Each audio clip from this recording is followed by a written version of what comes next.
What happens when you hire someone today and tomorrow realize they're not a good fit?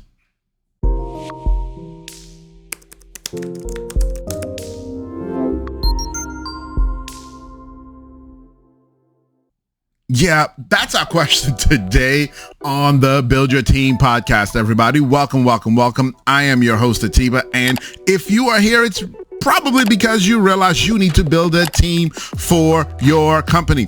You're at a place where you need to grow. And guess what? You are probably realizing that, yes, I can't do it all myself and I need help.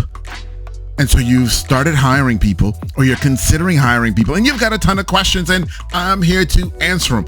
I've been building successful teams for over 20 years in a bunch of different types of industries and businesses. And so I'm just going to share with you a lot of the stuff that I've learned over the years. And this is a big one. This is a mammoth one, even though it seems like it's such a small little question. But it is a thing that so many of us are scared of, if we're just being completely honest. What happens when we hire someone? So we went through the interview process with them and they seemed perfect. Their resume was perfect. Everything was perfect. They went through the interview. It was beautiful. And then we gave them an offer. They started and we realized you're not nearly as good as I thought you were or as you purported to be. Well, let's pause for a moment and consider this. If you've been doing what I said, and the first thing you did was hire for fit first, not can they do the work, but hire for fit first so that they fit inside of your organization. That's the first thing that you need to know and pay attention to. So if you realize they can't do the work, you're going to look and say, okay, I hired them for fit. Is that still right? Did I miss on the fit? Or are they still a great fit? Okay, they are a good fit. Fantastic. Let's move on. Okay.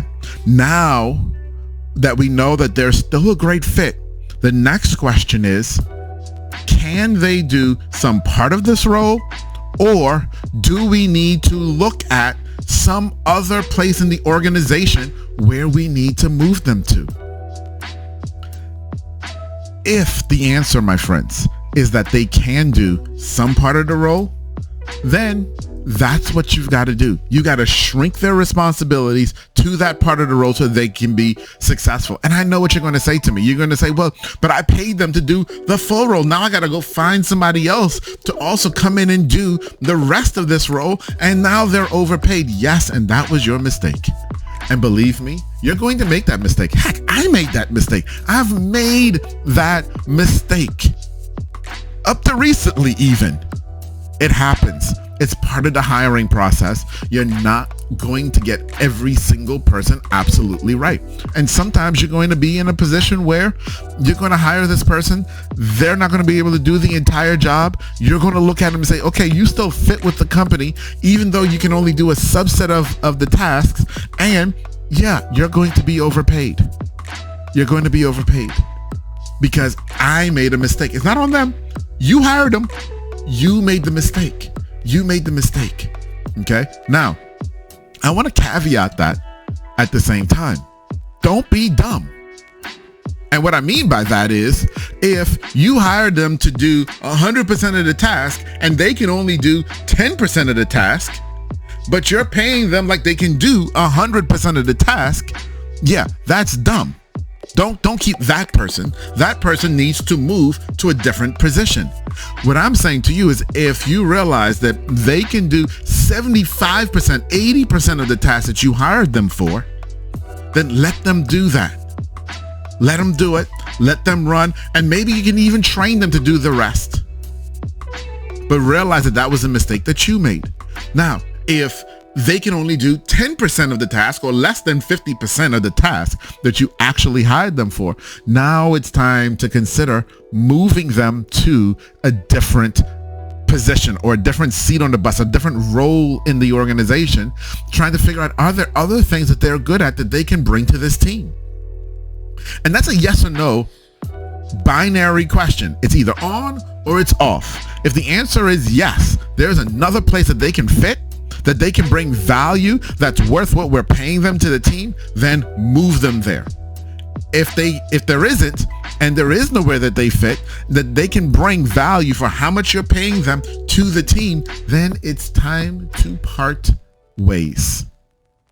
It is time to part ways. It's time to have that really tough conversation with them for which they actually will appreciate it. And I'm telling you this from experience. There have been so many times when I dreaded walking into this conversation with someone and realized at the end of the conversation, they were so grateful that we had the conversation because they were suffering. They were suffering, and they knew it. They knew that they weren't cutting the mustard. They knew that they couldn't do enough. They knew they didn't belong or fit anymore in the company. And so they were so grateful that I had the presence of mind to step up and address the issue. So if there is nowhere else to move them, if there is no other place where they can add enough value commensurate with how much you're paying them, then it's time to sever the relationship. But wait, Atiba, can I talk to them about getting a pay reduction? Let me ask you a question. How much are you gonna give to the organization that gives you a pay cut?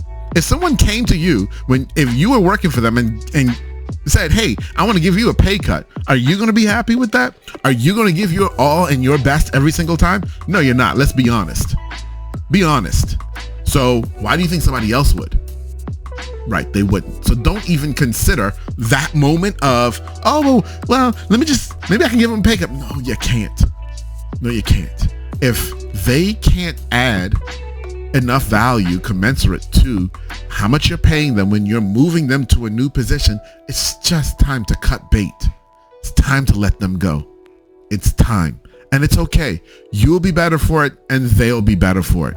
Okay? So really, really simply, guys, if you make this mistake and you hire someone and you thought that they were perfect and then you realize that they're not, you only have a few choices. Can they do enough of the role, okay, to make it worth my while? Yes or no? If the answer is yes, leave them there. If the answer is no, then you have to ask the question, is there something else in the company that they can do that would be valuable enough that it matches how much we're compensating them and how much their salary is? If the answer is yes, then move them. If the answer is no, then it's time to go. It's time to end the relationship.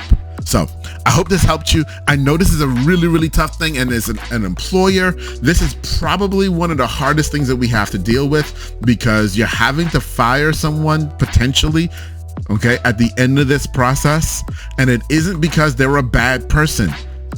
It isn't because you don't like them, but it just means that they're not right for the position, and that's okay. I know it's hard, but it's okay. It's okay. It's all right. You got to do it. Accept responsibility. Tell them it's your fault. You're accepting responsibility, and end the relationship now. End it now. All right, everybody. I'll see you next time. Bye-bye.